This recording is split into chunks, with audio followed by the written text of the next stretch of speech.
আজকের এই জনসমাজের সংগ্রামী সভাপতি অধ্যাপক মুজিবুর রহমান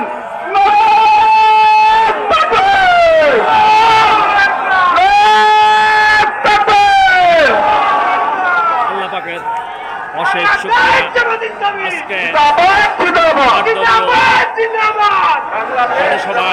আজকে জনসভায় সভাপতি বক্তব্য রাখছেন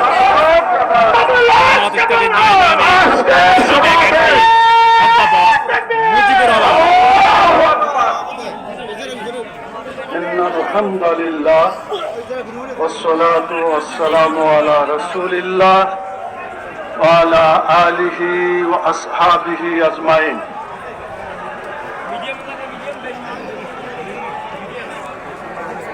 আজকের এই ঐতিহাসিক বিভাগীয় সমাবেশ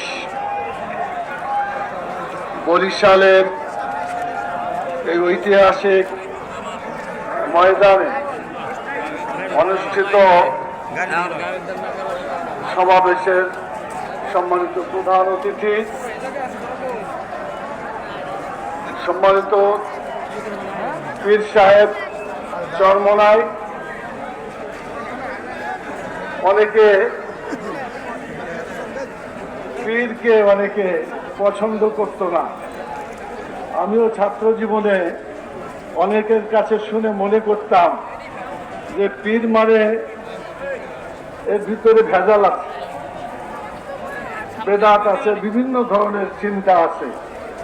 কিন্তু আজকে পীর সাহেবের পাশে বসে তার কথা, তার আচরণ আমার কাছে মনে হয়েছে বাংলাদেশের ইনি পীর নয়, বাংলাদেশে ইসলাম কায়েম করার জন্য এক মহাপীর।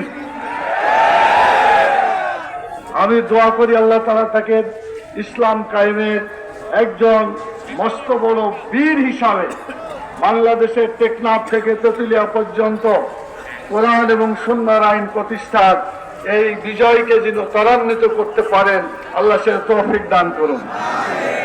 আজকে সম্মানিত প্রধান অতিথি উপস্থিত অন্যান্য ইসলামী দল সময়ের জাতীয় নেতৃবৃন্দ, স্থানীয় নেতৃবৃন্দ, আজকের এই সমাবেশে উপস্থিত আমার প্রান্তীয় ভাইয়েরা, সাংবাদিক বন্ধুগণ, আমার এই আওয়াজ মাইক যন্ত্রের সাহায্যে যাদের কানে পৌঁছছে সেই সমস্ত উপস্থিত ভাই এবং বোনেরা, আসসালামু আলাইকুম ওয়া রাহমাতুল্লাহি ওয়া বারাকাতুহু। কোরআন মাজিদে আল্লাহ তাআলা বলেছেন সূরা মায়েদার 44,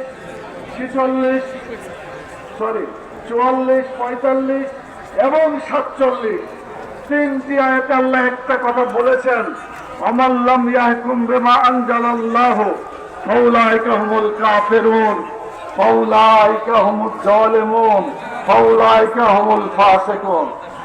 আল্লাহ প্রেরিত যে বিধান, আল্লাহর আইন অনুযায়ী যারা হুকুম পরিচালনা করে না, আল্লাহর বিধান অনুযায়ী যারা রাষ্ট্র পরিচালনা করে না, আল্লাহর হুকুম অনুযায়ী যারা ব্যক্তি, পরিবার, সমাজ এবং রাষ্ট্রকে পরিচালনা করে না, তারা কাফের, তারা জালেম, তারা ফাসিক।